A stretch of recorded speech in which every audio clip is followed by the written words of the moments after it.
Assalamualaikum warahmatullahi wabarakatuh. Perkenalkan, nama saya Bella Triwulandari, NIM 2030201155, Program Studi Pendidikan Guru Madrasah Ibtidaiyah Universitas Islam UIN Raden Fatah Palembang. Di sini saya membuat tugas video untuk memenuhi mata pelajaran pendalaman IPA MI dengan dosen pengampu Bapak Dian Andesta Bujuri MPDI. Di sini saya akan menjelaskan tentang perkembangbiakan hewan secara kawin atau tidak kawin generatif.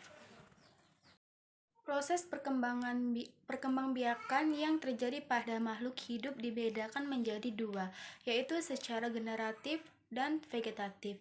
Di sini saya akan menjelaskan perkembangan hewan secara generatif. Perkembangan biakan hewan secara generatif pada hewan diawali dengan perkawinan atau pembuahan. Pembuahan adalah peleburan antara ovum dan sel sperma. Setelah terjadinya pembuahan, terjadilah zigot. Zigot adalah sel telur yang sudah dibuahi. Selanjutnya, zigot tumbuh menjadi janin. Kemudian janin tersebut menjadi anak. Perkembangan biakan secara generatif melibatkan sel kelamin jantan dan sel kelamin betina. Jika kedua sel tersebut bertemu, maka akan terbentuklah individu baru yang disebut embrio. Cara perkembangbiakan hewan secara generatif terbagi menjadi 3 macam. Yang pertama, ovipar. Ovipar merupakan perkembangan biakan hewan secara betelur. Perkembangan biakan seperti ini biasanya terjadi pada hewan unggas dan reptil. Setelah terjadinya pembuahan, embrio yang dihasilkan akan tumbuh dan berkembang di cangkang telur tersebut. Contohnya ayam. Nah, baiklah. Ciri-ciri hewan ovipar ada gambar di atas. Yang pertama, tidak memiliki daun telinga. Ciri hewan ovipar ada di atas gambar tersebut. Yang pertama, tidak memiliki daun telinga. Yang kedua, tidak memiliki kelenjar susu. Yang ketiga, janin tumbuh relatif cepat. Yang keempat, tidak menyusui anaknya. Baiklah, marilah kita lihat proses perkembangbiakan hewan yang sedang bertelur. Mari kita simak baik-baik. Baiklah, bisa kita lihat di sini ayam sedang bertelur. Proses perkembangbiakan hewan ayam dengan cara bertelur. Masa ayam mengkeramit telurnya selama 20 atau 21 hari. Ayam juga dapat bertelur hingga 3 kali dalam setahun. Yang kedua adalah vivipar. Vivipar adalah perkembangan biakan hewan secara melahirkan.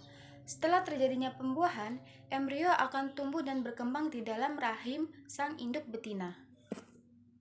Selama di dalam kandungan, embrio akan mendapatkan nutrisi makanan dari induknya yang disebut plasenta. Dan masa pertumbuhan hewan secara vivipar ini rentan lebih lambat daripada perkembangbiakan hewan secara ovipar atau bertelur. Hewan yang menyusui anaknya disebut mamalia. Kita lihat gambar di atas, ciri-ciri hewan berkembang biak secara vivipar. Yang pertama, memiliki daun telinga. Yang kedua, memiliki kelenjar susu. Yang ketiga, induk menyusui anaknya. Dan yang keempat, janin tumbuh relatif lebih lama. Baiklah, mari kita simak video yang akan saya tampilkan, yaitu proses melahirkan hewan kucing. Simak dengan baik-baik ya. Bisa kita lihat proses melahirkan kucing Persia di sini. Sang induk betina melahirkan anaknya seorang diri. Ketika anaknya sudah keluar, sang induk pun membersihkan lendir atau yang bisa dibilang ari-ari, dijilat atau dimakan kembali ari-ari tersebut oleh sang induk betina. Anak pertama keluar, sang induk pun melahirkan kembali anak keduanya. Seperti biasa, dia mengedenkan atau berubah posisi agar anaknya bisa keluar dengan stabil. Lihat lagi di situ, sang induk pun berubah posisi agar anaknya keluar dengan stabil. Dan di situ pula sang induk pun kembali menjilati sang ari-ari dan memakannya. Setelah anaknya keluar, sang anaknya pun menyusui kepada ibunya. Dan di situ sang induk pun membersihkan darah-darah yang tersisa di dalam kulit anaknya. Dan inilah hasilnya. Baiklah, tadi sudah melihat proses cara melahirkan hewan kucing dengan melihat video yang saya tampilkan tadi. Selanjutnya, ovovivipar atau bertelur dan melahirkan. Ovovivipar merupakan kombinasi dari dua perkembangan biakan hewan yang sudah saya jelaskan tadi, ialah bertelur dan melahirkan. Sekilas perkembangan biakan ovovivipar ini mirip dengan ovipar. Tapi pada perkembangan biakan hewan secara ovovivipar tersebut ini akan menetas di dalam tubuh induknya. Yang dalam artinya telur akan menetas di dalam janin sang induk betina.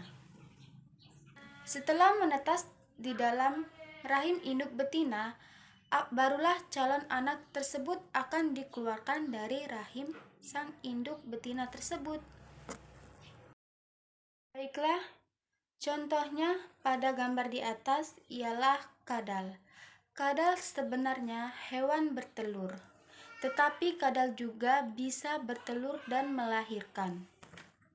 Tetapi telur kadal akan menetas di dalam janin induk betina. Kemudian setelah menetas di dalam tubuh induk betinanya, anaknya akan keluar dari tubuh induk betina sang kadal tersebut. Ciri-ciri hewan berkembang biak secara ovovivipar sama seperti ciri-ciri perkembangan biakan hewan secara ovipar dan vivipar. Baiklah, itu saja penjelasan atau pendalaman materi perkembangan biakan hewan secara kawin atau tidak kawin generatif yang dapat saya jelaskan. Kurang dan lebihnya saya mohon maaf. Semoga apa yang saya jelaskan tadi bermanfaat bagi kita semua. Amin. Saya akhiri, wabillahi taufiq wal hidayah, warida wal inayah. Wassalamualaikum warahmatullahi wabarakatuh.